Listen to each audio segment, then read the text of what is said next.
Good afternoon, everyone, and thank you very much for joining us this afternoon. My name is Roxanne Owen. I am part of the environment team at BITC. I also have with me Elizabeth Edgington, who is also sits in the environment team with me, and then we also have Cian Hatton from Whitbread, who will talk through their application form that they did last year, who is head of energy and environment. Just before we start, all attendees have been muted. If you do have any questions or any problems with the technology, please get in contact with the organizer through the chat facility. We will leave questions until the end of the presentation, so we will either unmute you if you want to speak live on the webinar, or you can alternatively submit your questions via the chat facility and we'll get them answered for you. So today we're just going to take you through the environmental leadership criteria for the as part of the ITC's Responsible Business Awards, and this award was supported by Defra. I will just take you through the slides now. So the ITC's Responsible Business Awards, they are in their 20th year this year. They are celebrating businesses that are taking action to address some of the most pressing social and environmental issues, and also helping create a fairer society and more sustainable future through high impact programs and responsible business activities. So this is what the Responsible Business Awards itself highlights, is those high impact awards and activities that businesses are going above and beyond their normal day-to-day operations to address some of these key issues. The Responsible Business Awards are open to companies of any size, sector and location. So this can be applied to SMEs or multi-internationals. It has to be a private sector business. That is the important key. We don't have any charities or NGOs entering. It can be a part of a partnership that a NGO has with the business, but the business has to enter on its behalf. The application forms are free to enter. You can enter. There's no fee we charge a business in the community for you to enter these awards. And they are created by business for business. So we get a lot of the criteria that go through business as well, and then also you're assessed by peers as well. And then also you do receive, as part of the application process, bespoke expert feedback. And as I said, these are assessed by senior representatives from corporate responsibility roles across our membership. And then also brought together by this is we have a lot of media and other opportunities to engage other businesses profile your programs throughout the year as well. So they are really, as I said, they are on their 20th year this year, and they are the UK's longest running corporate responsibility awards, and they are widely acknowledged as well as one of the most respected endorsements of responsible business.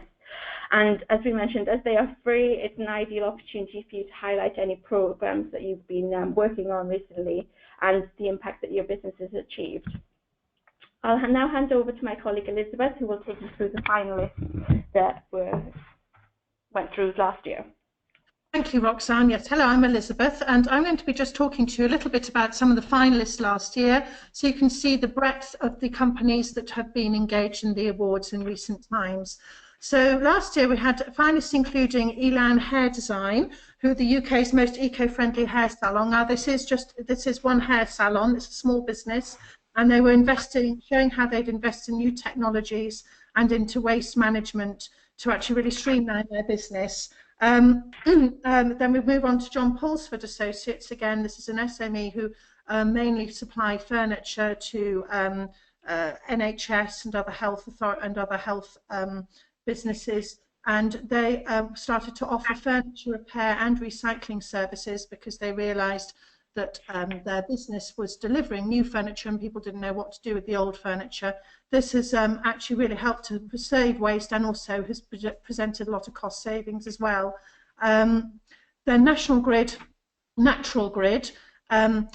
This is where the National Grid actually realised that they could add value to their land holdings by actually improving the biodiversity of their land holdings. So this was a massive programme to develop the biodiversity of their land holdings. So this obviously is on a much larger scale than the previous two. Veolia, resourcing the world. This is challenging staff to develop an innovative products using recycling materials. Now, this has also actually produced a new revenue stream for Veolia, so that's a very exciting new project that won that was a finalist last year. And then WSP Parsons Binkerhoff looked at Future Ready, who actually redeveloped their whole buildings and infrastructure development program so they can ensure that the projects they work on are as sustainable as possible. So this is perhaps a more holistic view of their organisation and how they work with their customers, so and ensure that the work that they're producing is at the highest sustainable standards. So you can see there's a very large breadth of the type of work that is actually rewarded through this programme of awards. And then we move on to the shortlisted companies, which I'll just run through, and if you're interested, have a little look online. We have a full case studies for each of them. ABP, Doing More with Less, Affinity Water Limited, Bank of America, Merrill Lynch, EDF Energy, and HSBC. That's another one which is looking at the holistic journey, and Lanchester Group. So do have a little look at those. Right, so if we move on to what are we actually going to be looking for from your award entry. Your business can be large or small, as Roxanne mentioned. What's important is that you're growing your business in a way that leads to the better use of resources, nurturing healthy ecosystems, and or tackling climate change. So this could be about your programme as a whole, as you saw with some of those previous examples, or it could be a particular programme or part of your business that is doing a particularly interesting or innovative programme. The important thing is that if you're doing that, you have to make sure that it fits into your business purpose as a whole, and that you can show that your whole business is supportive of that. And then just to reiterate the eligibility, these awards are for private sector businesses. You can have third sector or charitable status organisations taking part in partnership with a business. So should we move on to, yes. So another of our, sorry, excuse me, our award participants I'd like to hear from now is actually our last year's winner, who is Whitbread, who had a wonderful programme of tackling climate change and saving money through 2 different eco-building projects. One, the Costa Eco Pod, and the second is the Hub Hotel from Premier Inn. To talk about his application and awards process and what they got out of doing the awards is Kian Hatton, who is Head of Energy and Environment at the Whitbread Group. Welcome, Kian. Good afternoon. Welcome, everybody. As Elizabeth has just explained, I will give you a whistle-stop tour of our programme or our application, how we went about the award submission, and finally a little piece on the benefits from our perspective of being an award winner. So hopefully this will prove useful to you. So as Elizabeth has mentioned, the application was based on 2 particular projects. One was the Costa Eco Pod in Telford, and the other is Hub by Premier Inn, a new hotel brand, and that particular site is at St Martin's Lane in Covent Garden, should you be interested and wish to visit. The Costa Eco Pod, as per the slides there, it was the first zero-energy coffee shop in the building in the UK. There were a lot of measures that went into that to reduce the environmental footprint from an operating perspective and from a build perspective. But I think the key aspect of this project was providing a different commercial model that helped us solve a problem for the growing market sector in retail parks. The basic gist of that was we as a business agreed to pay a higher rent in return for the financial benefits of occupying a building that has lower energy and water usage. And that additional rent enables the developer to fund an enhanced shell, which obviously delivers those cheaper running costs, but also delivers the environmental benefits. So the environmental build and the operation of the building sets it apart from other similar developments, but actually the collaboration, the commercial arrangement is the sort of standout item for that project. The other project, Hub by Premier Inn, was the first of a new concept hotel aimed at very urban locations. It was the first hotel in the UK to achieve a BREEAM outstanding rating, and it had, like the EcoPod, a large number of energy reduction, on-site energy generation, building fabric specification, and water and biodiversity measures integrated into the project. Again, this project was providing a commercial and environmental solution to a very real problem for Whitbread, which is around how do we have a hotel offering in highly urban areas where we've got the building constraints that come with those types of environments, such as the diversity of buildings, the high property costs, and enabling us to provide affordability and the sort of technology that people expect to see in hotels of this nature. I'm not going to go through these in great detail in terms of all the technology that's in each of those projects. There's been quite a lot of media publications, and I would refer you to those or to the company corporate and social responsibility report for last year, where you'll be able to see quite a bit of information on that. I believe we also have some on our internet site. A few points I'd really like to emphasise on these projects are that they're both environmental exemplars. They really highlight and reinforce our brand. They are about driving economic growth, and they make a compelling commercial case for actually providing green solutions. And finally, they inform our future developments. Both projects have environmental and business benefits, and both solve a problem or meet a need. I think another key point with respect to these projects is they're part of a journey, and they're not the sum of all our efforts. So going on to the actual award submission then, how do we actually approach this? So I've tried to put as much information as I can on the slide to assist you after this webinar. So essentially, stakeholder engagement, absolutely key to ensure we got the right application and we got the right information. Really important that you identify all the contributions from the relevant parties across your business, both internal and external. This allowed us to really capture the full extent of what we've done. We also made sure we engage people at all levels, right from the chief executive down to the most junior level staff in the business.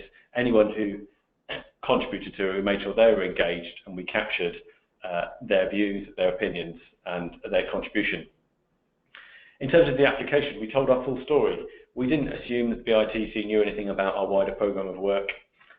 We were very, very clear that our projects weren't isolated pieces of work, and they were just a window, a piece of insight into our wider environmental programme. We also used this as an opportunity to really bring the leadership story to life, and I'll come on to that in the third bullet point on this slide. I think one of the guiding lights that we had throughout it, because I know that an application like this can be quite difficult and you can end up second guessing what it is that people want to see, but we just kept coming back to the BITC criteria. Anyone who's fortunate enough to make it to a finalist section and have to go and meet the judges, there's very, very good feedback you get from the initial application. I'd really encourage people to use that to the greatest extent they can. We used our data extremely sparingly and wisely. We knew we needed data in order to support our claims and to demonstrate what we've done from a technical point of view, but we didn't make it an avalanche of engineering and building services data and information. Just really try to emphasise the key facts, the key achievements, and why it made a difference. And the third sort of main element of how we approached this was we really considered what is environmental leadership, and we ensured our submission really demonstrated that. We described in our submission the breadth of our impact. So we talked a bit about how this work has influenced best practice models. We talked about our work with the Carbon Reduction Forum and in the hospitality section of the Carbon Reduction Forum in terms of sharing learnings from this type of work. We talked about our awards from other areas, which you can see from our final application presentation. We talked about the fact that our planning officers from Westminster have used the Brown Roof as an exemplar project and refer other developers to it as a case study for best practice. And we also talked about a number of students who had used our work as a case study for research, and therefore, there's an educational and development angle to the impact of our work. We shared the fact that the Better Building Partnership and British Council of Shopping Centres and the British Retail Council had really recognised the cost of development as breaking the mould between the typical mould between a landlord and the relationship of a landlord and tenant. And the fact that we had a lot of other retailers come and visit our site to talk about zero energy sites and to talk about our work. So we really tried to emphasise what it is the wider impact of our work.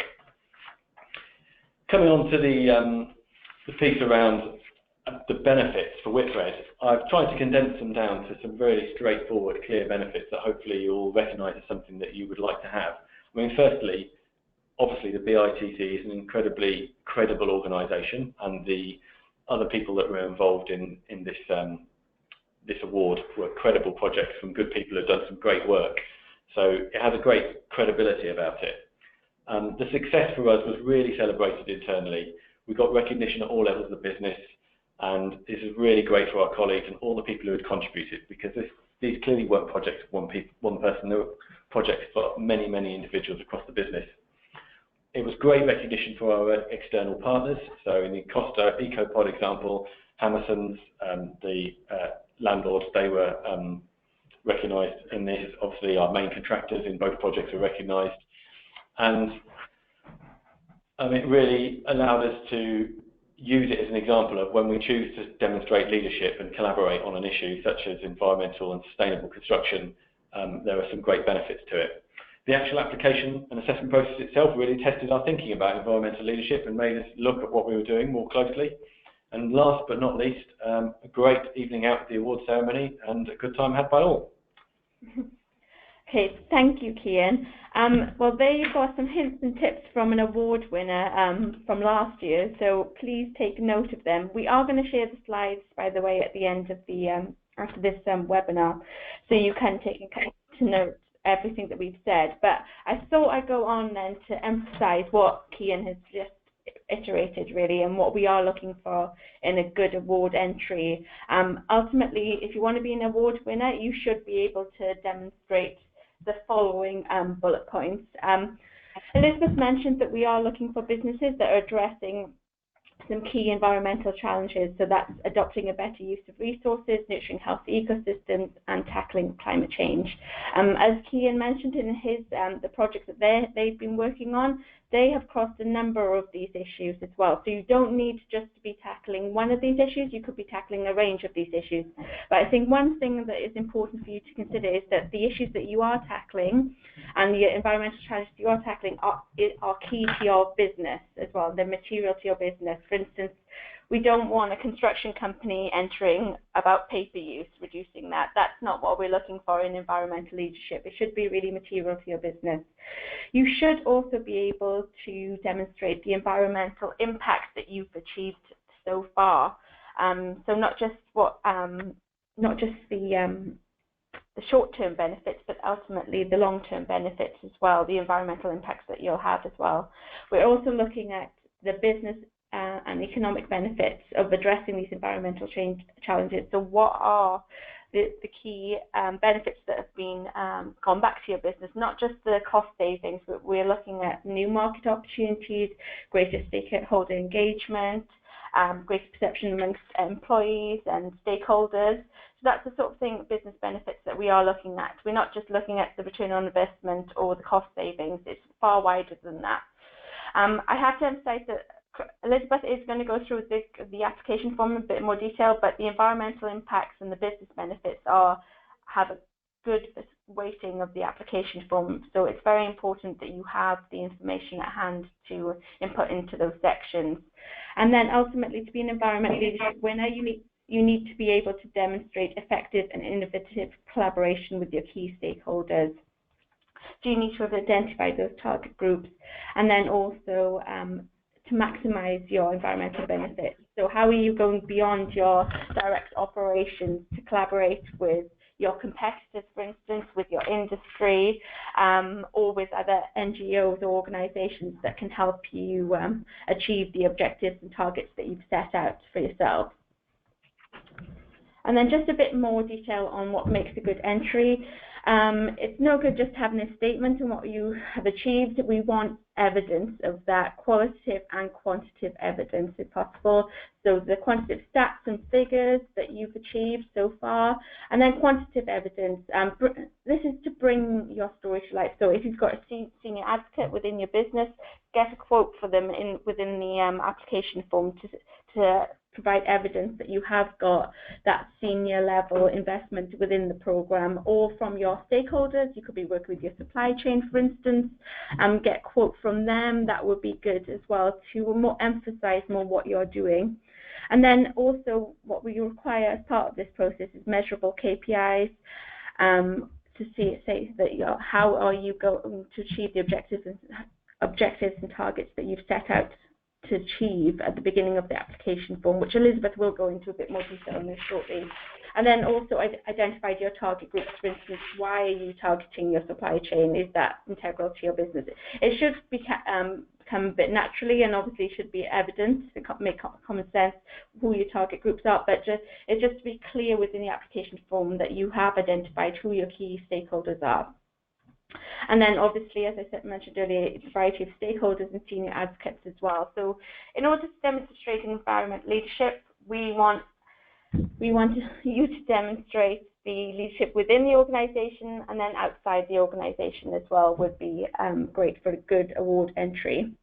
In regards to the application form, the maximum word count across the sections 2 to 4. So you're not scored on section 1, but 2 to 4 is 2,300 words. We are not allowed to go over that word count, and there are colleagues and processes in place so that we ensure that all applications are within that word count. So they can't be a 10% over that word count, I'm afraid. And the application form itself should be submitted via the website by 5 p.m. on Friday, the 10th of February. So there's just over a month to go now to submit.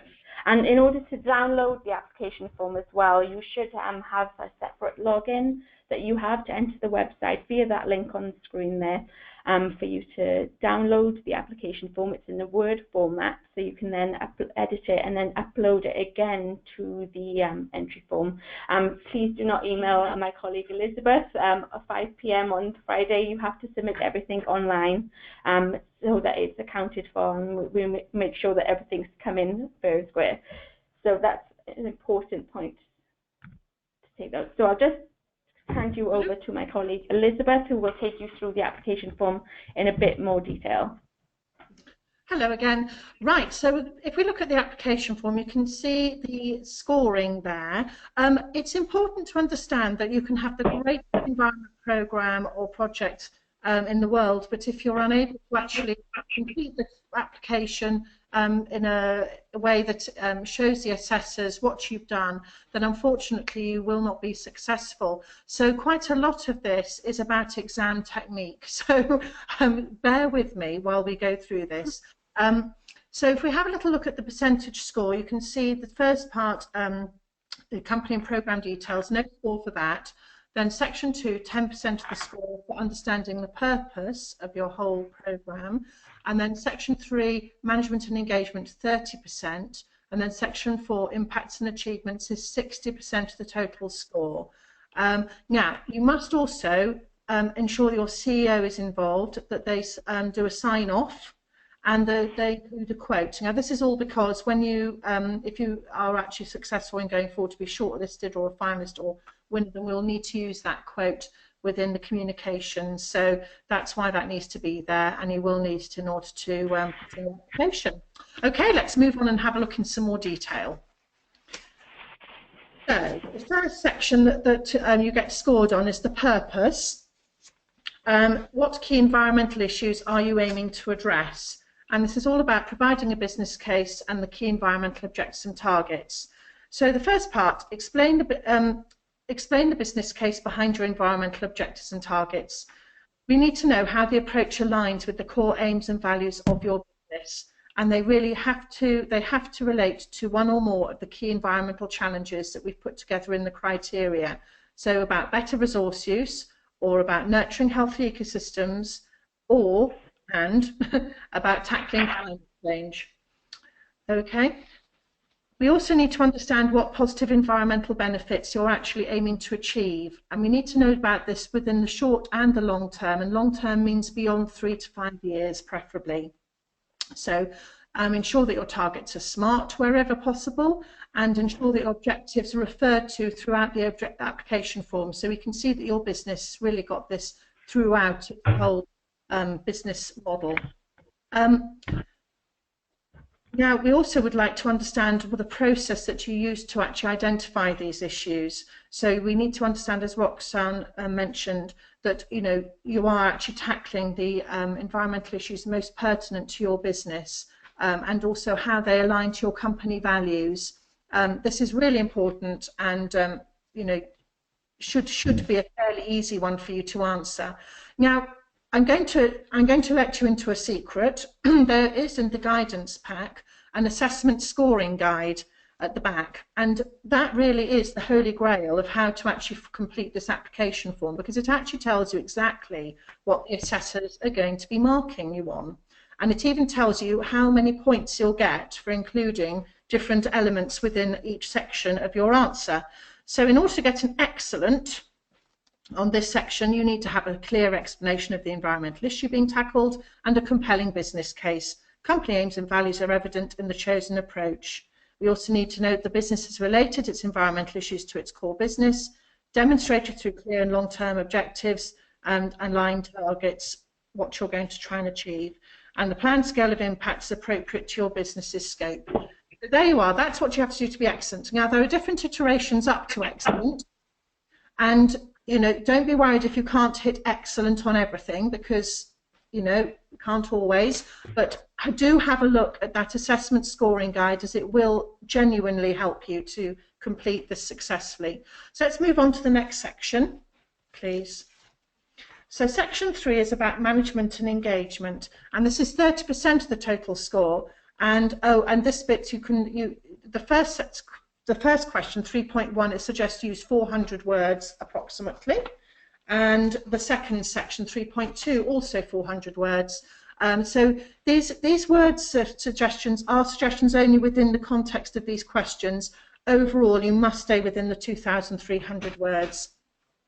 So here we are on section 3, 3.1.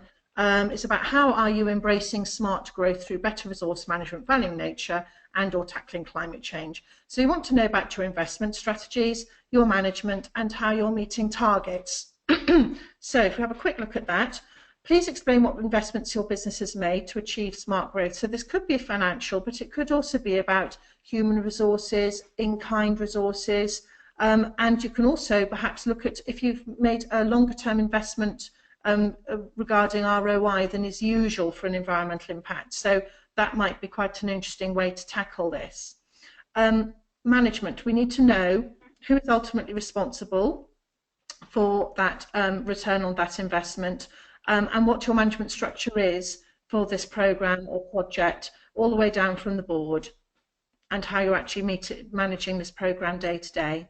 We'd also really like to know about how you're meeting your targets and what the KPIs are, how you're monitoring them, and how they're being met. Right, if we have a little look again at the assessment criteria, which is so very useful. Just turn to the correct page.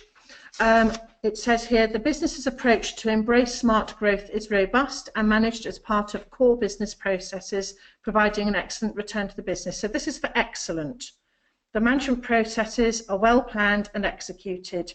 The types and levels of resource are fully appropriate to the scale and objectives of the approach and are effectively managed to achieve the maximum results. There are outstanding systems to monitor and review activity to establish continuous improvement.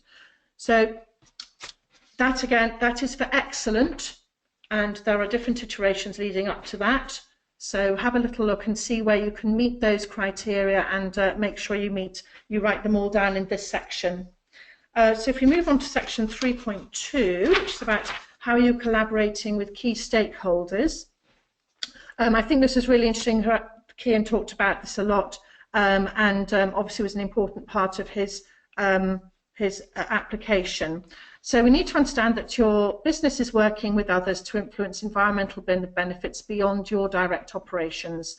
and you should include internal and external stakeholders. So we are looking for understanding how you're integrating the approach and your wider impact. So you need to understand how you're working with employees and your senior management and external stakeholders, and this can also include your supply chain where it's appropriate. Now, let's have a quick look at the excellent profile for this question. There is evidence that demonstrates exemplary levels of leadership, commitment and action, evidence that demonstrates business-wide employee engagement, and commitment from external stakeholders such as customers, suppliers and investors. So that's for question 3, section 3, sorry. Okay, so if we move on to section 4, now this is the last section, and this is 60% of the total score, so really an important section, and for this it suggested you might want to use around 550 words. And they are looking here, the assessors, for a quantitative and qualitative evidence to demonstrate the positive environmental impacts your business is having as a result of the activities explained in the previous sections. So have a think about the immediate, medium and longer term impacts your activities might have, and if you can include as much of your activity that has been achieved to date as possible, and then also how you're going to progress this forward in order to understand how this is going to be part of your business's vision. That will definitely put you in the top section of the applications. And make sure you actually show how your impact relates to the KPIs that you actually have, and so you can show the difference that your project is actually making. Now there's a really nice list here in your guidance pack about the types of evidence you might like to include.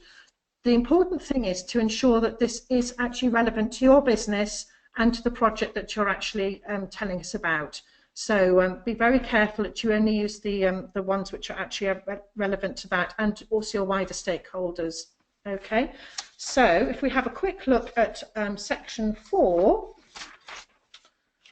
and how an excellent application would be seen. It will show the environmental benefits of the company's approach have been exceptional, with strong, convincing, appropriate, qualitative and quantitative evidence. In addition to the previous criteria, some broader or longer term positive impacts on the approach have been outlined. So that's section 4. Now, we've looked at the excellent. This isn't always possible. Please don't be put off if yours is not in that band as yet, because everybody's will not be all in that band. And you will also receive some really interesting and helpful feedback where there might be gaps, which I think you will find extremely useful. And I know that Roxanne's going to talk a little bit more about the assessment process, so you can see just how useful the types of people who will be assessing, and how useful the feedback might be coming back to you. Are you okay to move on, Rox? Yeah. Okay, so I'll just talk through what happens at assessment. So after you've submitted your entry on the 10th of February, we then go into the assessment period, and the entries are not assessed by us at all. BITC are not involved in assessing. We manage the assessors, but we are not involved in any of the marking of the application forms. This is all done externally by members and some non-members and other external organisations as well that we get involved in the assessment process. They have prior knowledge to CR practices and environmental issues and so forth, so they are well capable of marking your entries. They are trained by BITC before reading and assessing and scoring the application form. So we give them good training on what we are expecting in an award winner, not too dissimilar to this webinar, and we look at what we're looking for and go through the scoring grid that Elizabeth has elaborated on, which is in the guidance document. If you haven't downloaded the guidance document yet, I would recommend downloading it. It comes as part of the application form pack that you get. It's worth reading through, because at the end of that document it does have the grid that the assessors will be assessing your entry from. So they are trained on that, and then one day they assess in one day they assess all the entries that we have. It's not one assessor per entry. They normally score in pairs, and then they come up with a group discussion on the final outcomes of their scores come together. And then they also provide the feedback notes as well. These are compiled from assessors' comments as well. So around April time, you'll have the outcome of your award entry and whether you've been either shortlisted or become a finalist. And these feedback notes are compiled from the notes from the assessors' comments. And this is given to all successful and unsuccessful applicants. Once your scores are finalized as well, we'll then obviously tell you if you've been shortlisted or not. And the top scores will be the finalists that will go through to the judging panel, which Kian went through, which happens in May. And in that process, what happens is that you'll present to a panel of judges, and then the outcome of your award entry will not be decided. You'll not know it until the July Gala Awards dinner. And then this is the scoring guide that I referred to. Please do take a look, and as Elizabeth has emphasised, look at the column excellent. This is what we're looking for, top scoring applicants. And as Elizabeth also mentioned, it doesn't matter if you can't tick all the boxes within that excellent column. Few applicants ever get full scores, but they do look at the good and excellent. That is what we are looking for within this award criteria. And also an emphasis on the impact section. That 60% is very key. So make sure that you have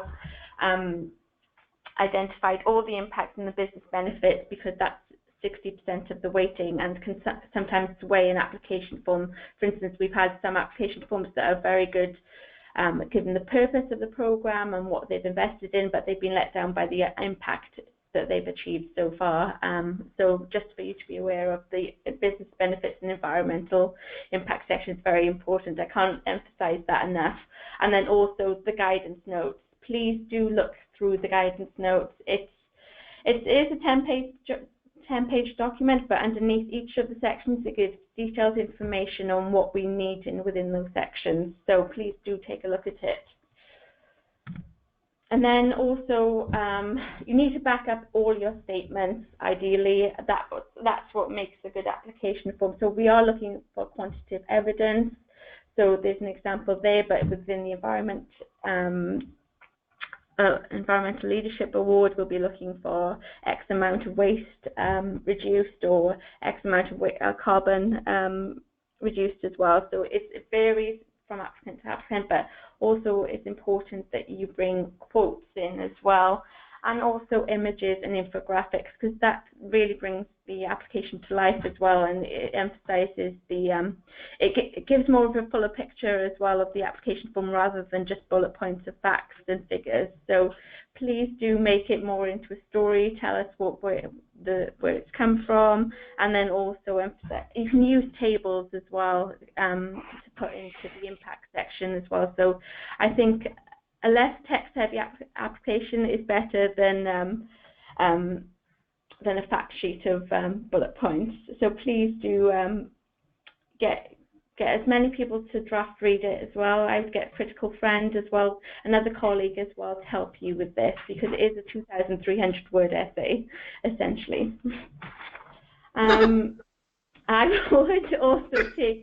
would also want to emphasize as well that you can upload images, but make sure that they are quite small and low resolution as well, just to make sure that they are uploaded. If we do have any technical issues with the uploads of the applications, we will inform you and let you know. But you'll also have to upload a logo, a company logo as well, to go along with your application form. So that's something to bear in mind as well.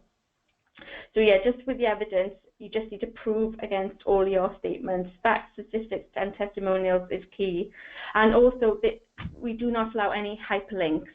A hyperlink shouldn't be allowed, because the assessors actually assess on hard copy. We don't give them laptops at all, so nothing should be linked to your website. It should all be within this application form. And Elizabeth will now take you through the award process and the timelines for the application form. Okay, thanks very much, Roxanne. I know it sounds like an awful lot of work, but I think once you actually get into it, you'll find that the story should flow quite naturally, and that the guidance notes will help to prompt you and hopefully make this a bit of an easier job than it might be sounding right now. I hope this workshop is proving helpful. You can see that on the timeline there. The deadline is on the 10th of February at 5 p.m, so do make sure you reach that. Now, looking for help, and if you are a member of business in the community, then your corporate advisor may also be able to help you by having a read through any draft that you have. But again, as Roxanne mentioned, you will need to give them a little bit of time in order to do that. So best to kind of get in touch as soon as you can if you know you're going to be putting an application, and discuss this with them. We will then be doing the assessments of your application during March.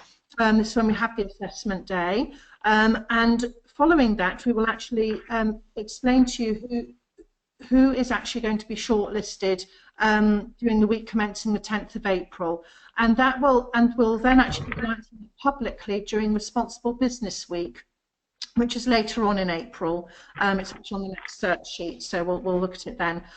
We'll then we'll also be announcing at that point who the finalists are for the 10th of April. We were talking about announcing who the finalists are for this award. Those finalists will be invited to come to London to meet the judging panel, which is during the 7th to 9th of May. And it's a really exciting opportunity to talk about your programme or project more, and to meet our judges, and they will be the people who actually decide who is the overall winner, and that will be announced actually at the results and celebrations during on July the 4th, when we will have our gala awards dinner. So it's a really exciting programme where you actually will be shortlisted, and then you may become a finalist, and then you may be the winner. So there are 3 different opportunities to celebrate your achievements. And if we go to the next sheet, you can see that there. So thanks. So the award shortlist will be announced publicly during Responsible Business Week during the 24th to 28th of April, and we'll actually be profiling the case studies of all shortlisted companies on the Business in the Community website. You will also, all shortlisted companies will receive communication packs with an award planter, which is the little sign that you can put electronically onto different communication methods for you that you would like to use it for. And people use these all over the place, so some very creative uses. And if you want some more information on that, you can have a little look online. It will be in your communication pack if you are shortlisted. We'll then be announcing the finalists and we'll not be announcing in April, and we'll be actually inviting you to come along and talk to the judges, and you will receive another communication pack with award planter at that point. Then award winners will be announced on the 4th of July at the gala dinner, and then you will also receive further help to actually communicate this success externally and internally. We'll also offer many opportunities throughout the year to profile your story. Last year we had a media partner in the Financial Times, and they profiled all of the shortlisted finalists and winners' profiles during each communication cycle. So very exciting opportunities to be recognised for your achievement. Okay. And then just to have more information, I would just visit the website that has a clear plan of what you need to do, and it reiterates what we've said on this webinar essentially. But there's 10 categories altogether. We are the only environment category at BITC, so it is a good opportunity to get your environment program highlighted as part of Responsible Business Week. As Elizabeth said, there is a big media presence around these awards, and it's free to enter as well. So it is a great opportunity for you to highlight the high impact programs that you've been working hard with. Any questions now? I have had a few questions through, but if you do have any questions, please do put it either through the chat facility, or you can do it using the raise your hand function alternatively. Some of the questions that I have had come through, which are frequent questions actually, are can we go over the word count? As we said previously, we can't allow any word count to go over 2,300. If you do, we do actually go back to companies to ask them to reduce the number of words that they have in their application form. And then also, as Elizabeth emphasised, the approximate word count in each section is not, you don't need to stick to that. You can go over it, you can go under it, and then put the words elsewhere. Also, if you want to, for instance, if you've put the environmental impacts that you've achieved, for instance, in the other section, you won't be marked against that. So the environmental impact section should have all the environmental impacts that you've achieved so far, but if that is highlighted elsewhere in the application, you won't be scored less for that at all. The assessors are told to assess the application overall and not against each section, so that's just for you to be aware of as well. And then also, can you address more than one issue? Yes, you can address more than one environmental challenge if your program is addressing a number of them, tackling climate change, for instance, and reducing waste. That's fine. It's also important that you link up to be an Environment Leadership Award winner. It really does need to be part of an overall strategy, ideally, and that it isn't just a silo program that isn't really linked to any of your company values. So that's what I would emphasize as well, particularly in emphasizing that in the purpose section that Elizabeth highlighted as well. And also, we've also had a question, how do I download, register and get the application forms? That is from the website that I highlighted on the previous slide there. So if you have a separate login to download the application forms and then upload them as well. Elizabeth, did you have any questions? Yes, I had a question for Kian, if that's all right. So what are the most important points for applicants to think about? In my view, I think really thinking about how the work that you've described in your application, as Roxanne was just saying, fits in with a much wider environmental strategy. So, and that it's really part of the business model and that you can demonstrate that.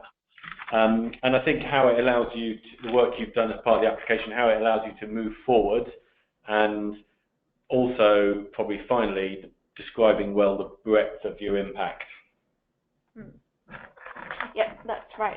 And just for you to be aware of as well, that we do provide feedback on all application forms. That's, so, as I mentioned earlier, if you're unsuccessful, then we provide feedback as well, and also if you're a non-member as well. Regardless of your size, whether you're a member or not, we do provide feedback.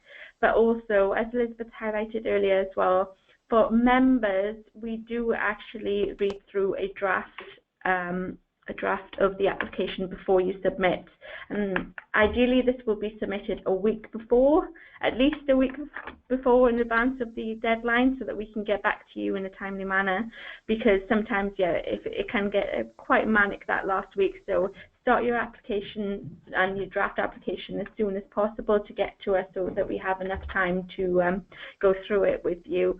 And that's only offered to members. So non-members, I'm afraid we can't really help you with your application form. And if there's no other questions, I think that's it.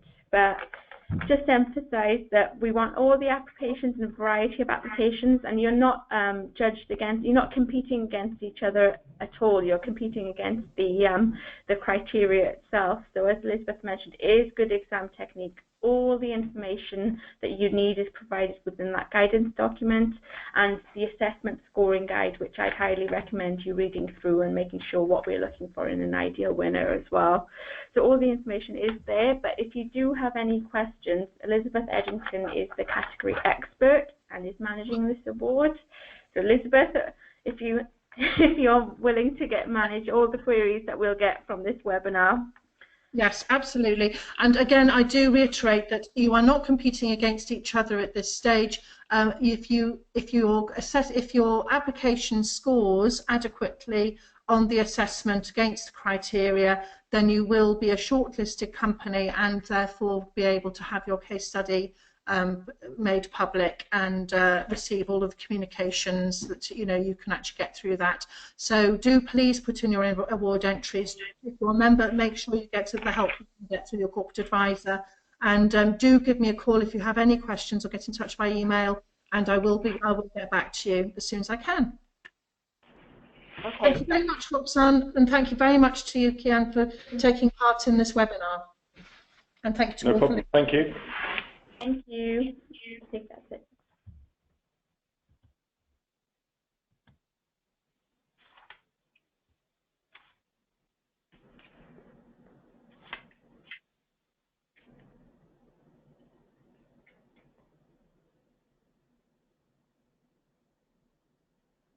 Rox, are we done? I'm still here. Yes, I just wondered if we could stop recording.